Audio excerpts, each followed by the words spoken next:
की तरफ से हरियाणा में आम आदमी पार्टी के उम्मीदवार सुशील गुप्ता जी के समर्थन में हम दिल्ली से यहाँ पर पहुँचे हैं। लोकसभा चुनाव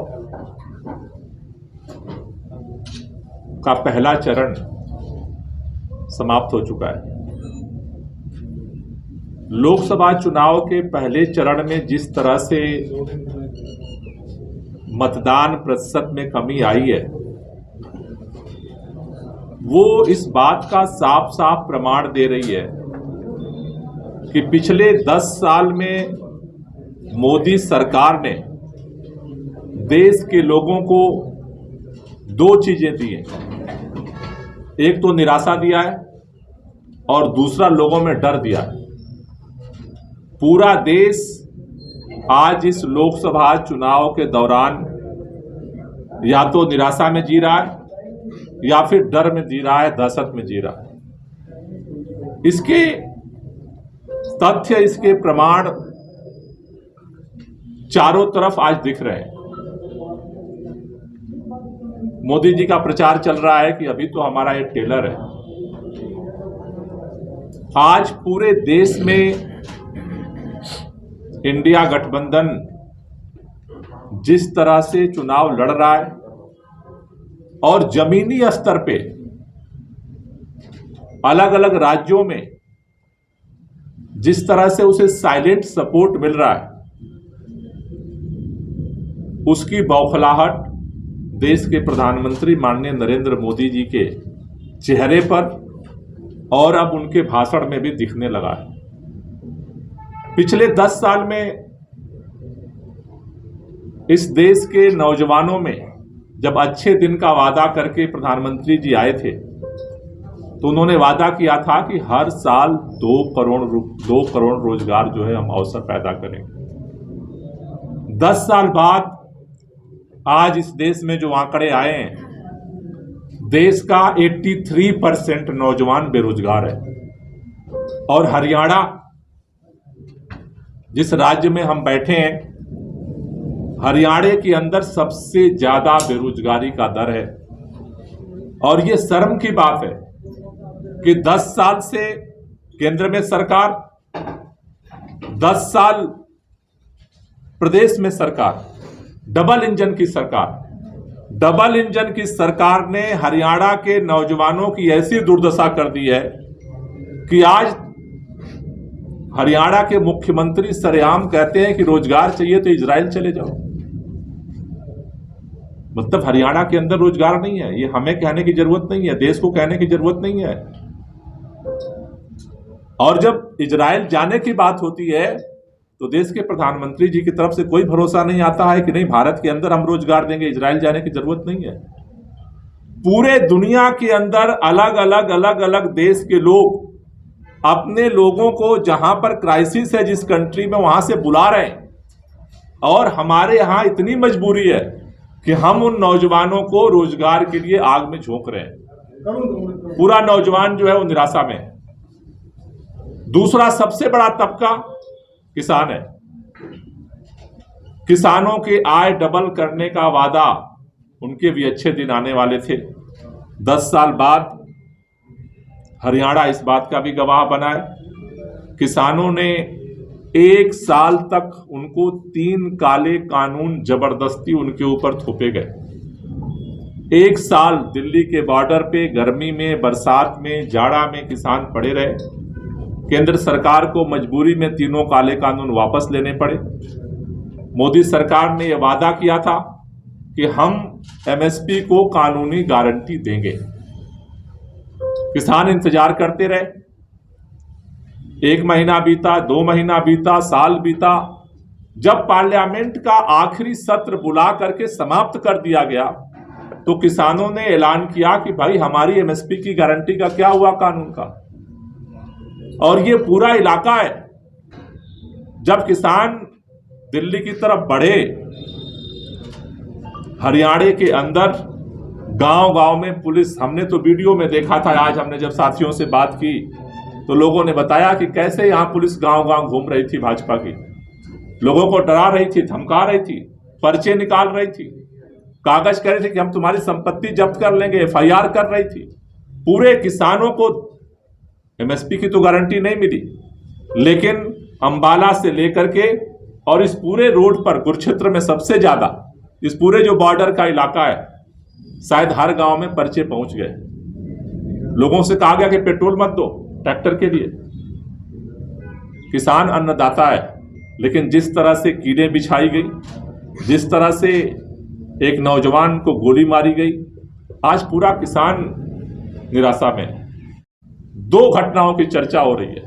एक मणिपुर में, जिस तरह से डबल इंजन की सरकार मणिपुर में भी है, केंद्र में भाजपा की सरकार, मणिपुर में भाजपा की सरकार।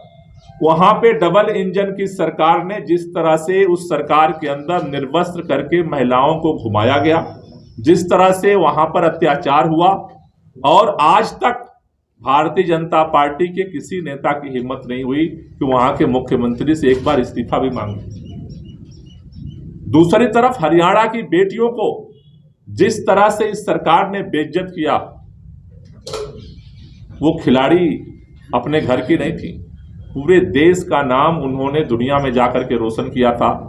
जिस तरह से जंतर मंतर पे बैठी थी, घसीट करके 26 जनवरी से पहले उनको जिस तरह से घसीट करके और वहां से बाहर फेंका गया, जिस तरह से वो रोती रही, आंसू बहाती रही, लेकिन इस भाजपा सरकार के किसी भी कान में जू नहीं देगा।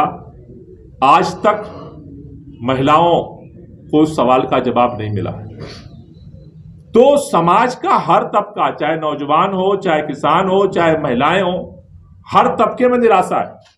मजदूरों को जिस तरह से नया अधिकार तो नहीं मिला, लेकिन जो भी कानूनी अधिकार थे संवैधानिक, उन सारे कानूनों को काट करके केवल 4 कानून में सीमित कर दिया गया। आज वो अपनी आवाज भी नहीं उठा सकते। तो ये जो निराशा का दौर है, इस निराशा के दौर में आज मोदी सरकार ने एक हथियार अपनाया है कि लोग काम के तो नाम पे हमें वोट नहीं दे सकते, तो डर पैदा करो। आज इस देश के अंदर जो डर है, वो डर व्यक्तिगत स्तर पर भी है।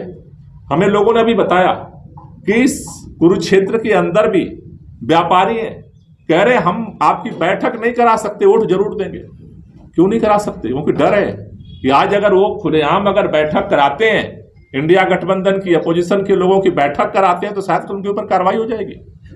और जिस तरह से एक एक करके पिछले 10 साल में भारत के संविधान और भारत के लोकतंत्र को खत्म करने के लिए जो टेलर दिखाया है मोदी सरकार ने, शायद आज तक इतिहास में इस तरह की घटना नहीं घटित हुई। पार्लियामेंट है हमारे पास, लेकिन पहली बार ऐसा हुआ कि एक साथ 150 सांसदों को एक्सपेल कर दिया गया। सारा विपक्ष का सांसद संसद से बाहर है और सदन में कानून पास हो रहा है। ये मोदी सरकार के भविष्य के लोकतंत्र का टेलर है। चुनाव आयोग की नियुक्ति जो कमेटी करती है, उस नियुक्ति कमेटी में से अपोजिशन तो छोड़िए, सुप्रीम कोर्ट के चीफ जस्टिस को निकाल करके बाहर कर दिया गया, जिससे कि भाजपा का बहुमत हो, चुनाव आयोग हमारी मुट्ठी में रहे। ईडी, सीबीआई और आईटी का जो पूरा खेल चल रहा है, मेरे ख्याल से ये कुछ से छुपा नहीं है। और कुरुक्षेत्र तो आज सबसे ज्यादा देश के अंदर चर्चा में है कि किस तरह से जिस जिंदल साहब के ऊपर खुद प्रधानमंत्री जी कहते थे कोयला चोर है, आज वो उनका कोहिनूर बन गया है केवल ईडी के दम पर। ऐसे ही तमाम घटनाएं देश के अंदर हुई हैं। चाहे वो अजीत पवार का नाम लिया जा रहा है, 70,000 करोड़ों के घोटाले का जो है, मोदी जी कहते थे कि हमारी सरकार आने दो, इसको जेल की चक्की पीसिंग कराएंगे। आज वो उप मुख्यमंत्री बन गया भाजपा में आकर के। अशोक चौहान आज राज्यसभा का सांसद बन गया भाजपा में आकर के। आदर्श घोटाला अब गायब हो गया। हेमंत बिश्व शर्मा मुख्यमंत्री बन गया। तो पूरे देश के अंदर जिस तरह से एजेंसियों का दुरुपयोग करके सभी लोगों में दहशत पैदा किया जा रहा है, ये तानाशाही का दूसरा उदाहरण है। तीसरा, पूरे देश के अंदर भारतीय जनता पार्टी के अलावा जितनी भी चुनी हुई सरकारें हैं विपक्ष की, सारी सरकारों को या तो तोड़ा जा रहा है, या खरीदा जा रहा है, या तो डराया जा रहा है। पूरी तरह से हर सरकार को, और कुछ भी नहीं अगर मान रहा है कोई, तो जेल में डाला जा रहा है। आज दिल्ली के अंदर प्रचंड बहुमत से चुनी हुई सरकार के मुख्यमंत्री अरविंद केजरीवाल जेल के अंदर है, जिसके आरोप पर उनको जेल के अंदर उठाकर डाल दिया गया। ना कोई एफआईआर, ना कोई सबूत, ना कोई कन्विक्शन। चुना हुआ मुख्यमंत्री जेल के अंदर है, और जिसके आरोप के आधार पर है शरद रेड्डी, उससे 60 करोड़ रुपया लेकर के भारतीय जनता पार्टी ने उसे जमानत दिलवा दी। वो सरेआम घूम रहा है। पैसा दिया शरद रेड्डी ने शराब घोटाले के नाम पर, पैसा लिया भारतीय जनता पार्टी ने। आज ऑन रिकॉर्ड है, गृह मंत्री ने 3 दिन पहले उसे स्वीकार कर लिया कि मध्य प्रदेश की हमारी यूनिट ने पैसा लिया है। वो बाहर है, और चुना हुआ प्रचंड बहुमत, मेरे ख्याल से भारत के अंदर, भारत के इतिहास में आज तक 70 में से 67 सीट जीतने वाला कोई मुख्यमंत्री नहीं बना। इतनी प्रचंड बहुमत किसी को नहीं मिली। एक बार नहीं, 3 बार का मुख्यमंत्री जेल के अंदर है। और तानाशाही का आलम यह है कि आज अरविंद केजरीवाल की पत्नी, अरविंद केजरीवाल के बेटे, अरविंद केजरीवाल के माता पिता अरविंद केजरीवाल से ऐसे बैठ के बात नहीं कर सकते। शीशे की दीवार खड़ी कर दी गई। अभी ये सब जानते हैं, हरियाणा के अरविंद केजरीवाल रहने वाले हैं, तो उनको शुगर के पेशेंट हैं। गिरफ्तारी के बाद से कल तक उनको शुगर की दवा नहीं लेने दी गई। जब वहां पे हम लोगों ने प्रोटेस्ट किया, इतना हंगामा हुआ, आज सुबह से उनको इंसुलिन का इंजेक्शन जो है वो दिया गया।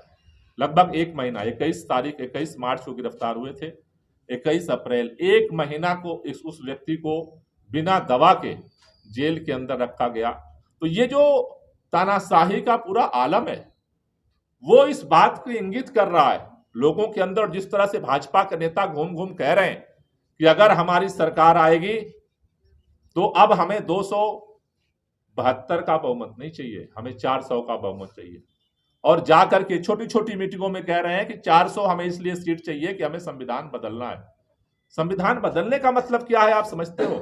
संविधान बदलने का मतलब है कि इस देश के हर समाज, चाहे वो दलित समाज है, चाहे पिछड़ा समाज है, चाहे समाज के जितने लोगों के लिए इस संविधान में आरक्षण के माध्यम से अलग अलग महिलाओं के लिए, अलग अलग लोगों के लिए जो अवसर प्रदान किए, वो सारे खत्म होने वाले हैं। क्योंकि अगर भारत का संविधान अगर बदला जाता है, तो भारत का लोकतंत्र अगर खत्म होता है, तो कल तो चुनाव भी नहीं होगा।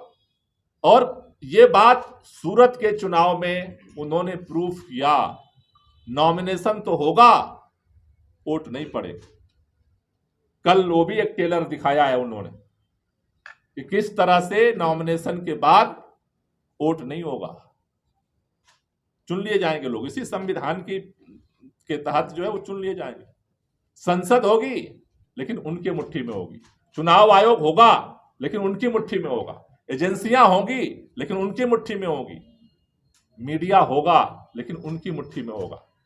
अब जिस तरह का सूरत में रोल मॉडल उन्होंने क्रिएट किया है, कैंडिडेट नॉमिनेशन तो करेगा लेकिन वोट नहीं होगा, निर्विरोध वो चुन लिया जाएगा। इस परिस्थिति में आज देश के अंदर लोकसभा का चुनाव हो रहा है। मैं कुरुक्षेत्र एक ऐतिहासिक जगह है, आज मैं यही अपील करने आया हूं कि पूरे देश के लोग, जो आज संविधान है, लोकतंत्र है, जो भी हमारे पास अधिकार है, वो ऐसे भीख में नहीं मिला। इसके लिए हमारे पुरखों ने, लाखों लोगों ने कुर्बानी दी, उसके दम पर हमें ये चीजें हासिल हुई हैं। अगर आज सभी लोग मिल करके नहीं लड़े, क्योंकि अब ये लड़ाई एक सांसद बनाने की लड़ाई नहीं बची है, एक सरकार बचाने की लड़ाई नहीं बची है, इस देश को बचाने की लड़ाई बन चुकी है।